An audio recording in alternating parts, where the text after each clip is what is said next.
Welcome to part 5 of Theo's Flight Sim World Pro Mission Editor Guide. We're going to cover airport landing triggers. As you can see, we're in an empty mission right now. If we want to land, we need to set up to land somewhere. So the first thing we're going to do is choose an airport. This is the flight file. I double-clicked on it to open it up down here in our attributes window. We're going to choose our airport. I'm going to use KVQQ because I like using it. And I'm going to go ahead and place the plane on runway 36 left. All right, now that's going to put it on the ground right now, but we want to set it up to land. So we're going to take the plane, just drag it back down here, drag him back a ways. Let's open this up a little bit, a little more, so you have a little room before we land. And then we're going to move them in the air. If we scroll down over here in our attributes, you click on it, you got your scroll bar over here, scroll down to where it says Sim on Ground. Uncheck that box, and then we're going to set our plane at an altitude of, where is it at? You scroll down again, our altitude. We're going to set him at about 1,000 feet. All right, I know that's not a perfect approach or whatever. I'm just setting it up so it can land somewhere. All right, now our plane's in the air, headed to runway either 36 left or 36 right. So we need to get our mission set up. I'm starting from scratch, so we got to add a few things. The first thing we want to add is a timer trigger. So we go to our triggers, we got a timer trigger. This will be covered in more detail in our timer triggers. It doesn't need to be very long, 1 second's long enough. And then we're going to add, I'm going to call it a start mission. Mission timer. That's to give you a delay so when the mission starts, it doesn't immediately expect something from you. Then we're going to want an object activation action. Dun-dun. Okay. And that's going to activate our landing trigger. Let's give it a name. Activate. Oops. Landing trigger. Okay, now we go to our triggers and get our airport landing trigger, and we'll start covering the little parts that are inside of this.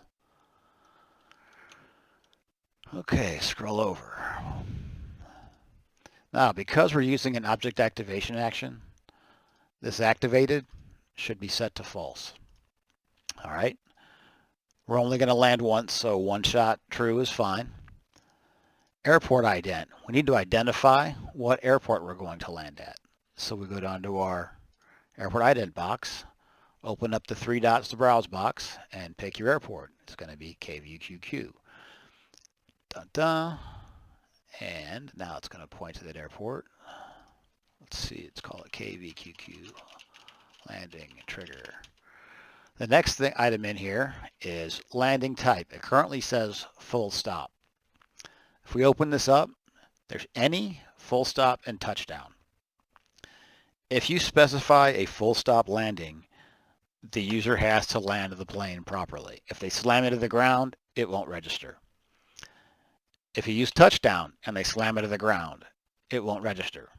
If you use any and they slam it to the ground, it will register. So depending on what you expect from your users, determine which type of landing you want. Touchdowns are usually used for touch and goes. Full stops when you're one of your ending missions, or if you want to have them land, go taxi, do something in the taxiway, go take off again. That's what full stop's for. Any is if you want to make it the easiest possible landing for your user. We're going to use full stop in this case. The next thing we can add is a runway filter, which is under mission data, I believe.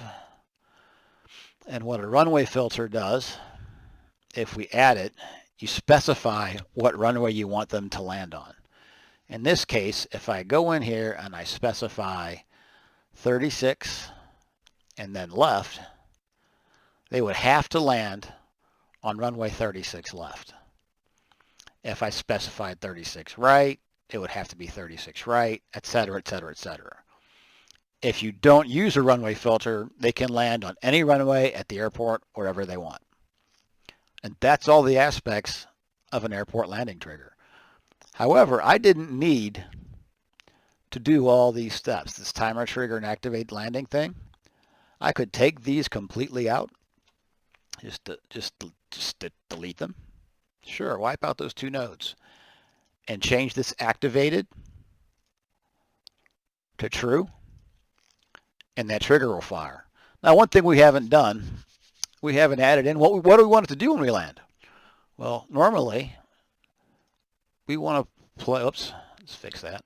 We want to play some kind of dialogue to let them know, hey, good job, you landed, or whatever.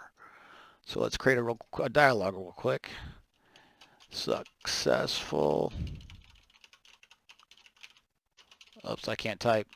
Landing.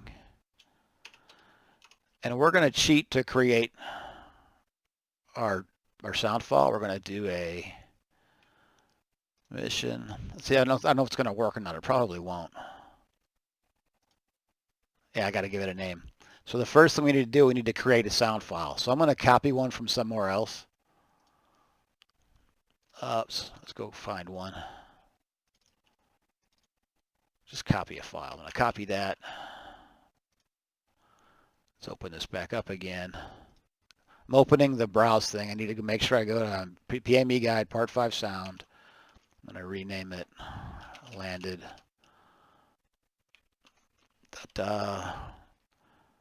Make sure it says landed here. Open. And now when I go to go mission and create dialogue speech and hit selected, it will automatically generate the speech and we can test it. Successful landing.